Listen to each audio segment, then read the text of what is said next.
달아나는 적을 40리나 추적해 북쪽 사막지대로 내쫓았다. 在唐代的大将中啊，很多有名的打仗啊，不是大败就是大胜。你像谢仁贵，经常打些胜仗，但是同突厥接触以后，在大飞川之役，就是梁飞川的南边有个大飞川，大飞川之役几乎全军覆没，啊，还有很多这样的将领，都不是常胜将军，唯有这个黑之长直，从实际上来看，看不出曾经打过败仗。 당나라로 건너간 지 30여 년 동안 단 한 차례의 전투에서도 져본 적이 없다. 정말 대단하지 않습니까? 그것도 이 당나라의 변경만을 돌면서 당의 골칫거리였던 돌골과 토번을 막아냈던 장수입니다. 그런데 그의 죽음에 관한 기록을 보면 정말 이상합니다. 영창원년, 이것은 689년을 말합니다. 이것은 흑치상지의 나이 61세 때입니다.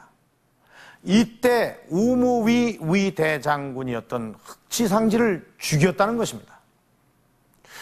이 당나라의 이 군부는 이 중앙에 12위가 전국을 통치하는 방식으로 되어 있었습니다. 이 12위의 우두머리가 대장군이었습니다. 우무위 위대장군이라면 당 군부 서열 12위 안에 드는 아주 높은 자리라는 뜻입니다.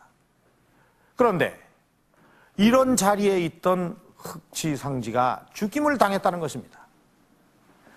불패의 신화를 간직하고 있던 장수 흑치상지, 그는 왜 죽임을 당했던 것일까요? 그런데 여기서 한 가지 더 이상한 것은 그가 죄를 입어서 죽임을 당했는데 그런 사람을 특별한 사람들의 유택이라고 불리는 이 북망산에 왜 묻었던 것일까요?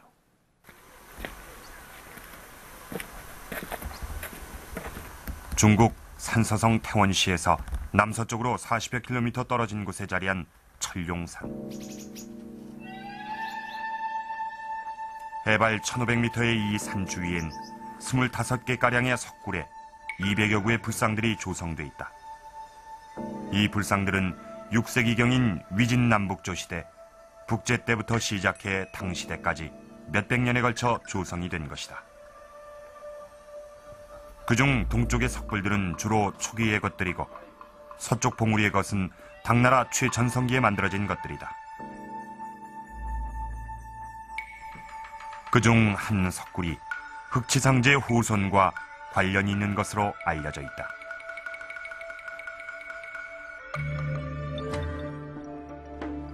(1805년) 중국에서 간행된 금석 최편. 여기에 수록된 한 비석의 명문은 707년에 만들어진 철룡사 불상 헌납에 관한 이야기를 자세히 적고 있다. 불상을 헌납한 사람은 천병군 중군 부사 순장군과 내자, 즉 그의 아내 낭랑군 부인 흑치씨라는 것이다.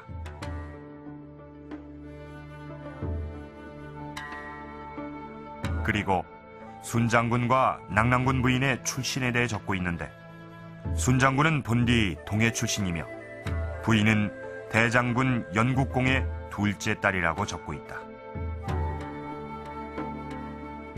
순장군은 저는 그렇게 생각합니다. 고구려의 유장이라고 생각하고요. 흑치상지 따님은 백제 흑치상지 따님의 중녀라고 했습니다. 아마 둘째 따님인 것 같습니다만은 그 두 사람 다 우리나라의 유민이기 때문에 아마 상당히 자기 선조들과 자기네들의 그러한 자기 친지들과 자기와 이런 사람들의 그러한 그 여러 가지 그 영달과 알령과 이런 것을 빌기 위해서 이 철룡산 석굴이 유명하다 하니까 들어왔는 것이고요. 연국공의 중녀, 바로 흑치상제의 둘째 딸이란 것이다. 이 비문엔 천룡산을 찾아와 불상을 헌납한 이유를 돌아가신 임금님과 살아있는 인척을 위하여라고 적고 있다. 이는 양쪽 왕실과 왕과 그 인척들을 통틀어서 위해서 만들고, 그 다음에 살아있는 인척을 위해서 만든다고 했을 때는 물론 순장군의 친척도 물론 들어갈 거고, 흑지상지의 가문도 들어갑니다. 흑지상제의 후손들이 당에서 가문을 이루고 살았음을 보여주는 증거는 또 있다. 흑지상제 묘지석과 함께 발견된 또 하나의 묘지석. 그것은 바로 흑지상제의 맏아들 흑지준의 것이다.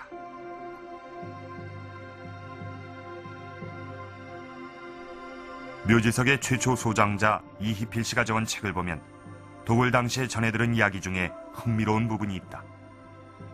도굴 당시 골채가 2개 남아 있었는데 하나는 길고 하나는 짧았으며 긴 것은 9척에 가까웠다는 것이다. 그런데 그 큰 것은 길이가 거의 9자에 9척에 가까웠다라고 하는데, 흑지상지의 그 용모에 대한 신당서 등의 묘사를 보면은 매우 기골이 장대했고, 그 다음에 또 힘이 셌던 것으로 묘사가 되고 있어서 이 9척에 가까운 유골은 바로 흑지상지의 유골이 아닐까, 이런 그 생각을 할 수가 있습니다. 작은 아들이고. 네, 작은 건 아마 흑지준이었겠죠. 31세의 나이로 요절을 하고 아버지 가까이 묻힌 흑지준. 흑지상제가 누명을 받고 망산에 묻힐 수 있었던 것은 바로 어린 시절 아버지의 죽음을 보고 아버지의 분함을 풀어드리기 위해 노력한 그의 아들 덕분이었다. 흑지상제가 죽임을 당한 것은 689년 측천무후 집권기. 이 당시의 측천무후기를 보면 흥미로운 사실을 발견할 수 있다. 죽임을 당한 번장들이 한 페이지에 몇 명씩이나 기록되어 있는 것이다.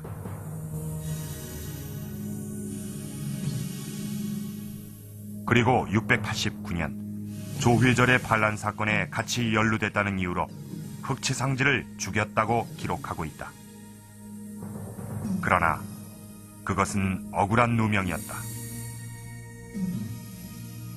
그때 보면은 이제 그 당시 서경업의 반란이라든지 많은 반란이 있게 되기 때문에 측천무후는 그런 문제에 대해서 굉장히 민감했던 것입니다. 그래서 측근의 아첨꾼들이라든지 이런 것들이 이제 비밀 경찰을 풀어가지고 이제 이런 모반의 낌새만 보이면 붙잡는다든지 또 잡아 죽인다든지 하는데 앞장서고 했었는데, 흑지상제는 이제 전공이 높고 또 군대에서 신망을 한 몸에 받는 장군입니다. 그래서 흑지상지 장군의 어떤 군사적 기반이랄까 이런 것에 대해서 어떤 일종의 두려움이랄까 이런 것도 충분히 있었다고 생각할 수 있고요. 그런 가운데서 이제 일종의 토사구팽식으로 이제 제거하기 위해서 조회절의 그 반란 사건에 엮어가지고 투옥시킨 것으로 이제 생각이 됩니다. 측천무후기에는 비단 흑지상제뿐 아니라 많은 뛰어난 번장들이 이러한 이유로 죽임을 당했다. 억울한 누명을 쓰고 죽은 지 10년 뒤, 흑지상제는 아들 준의 노력으로 드디어 누명을 받게 된다.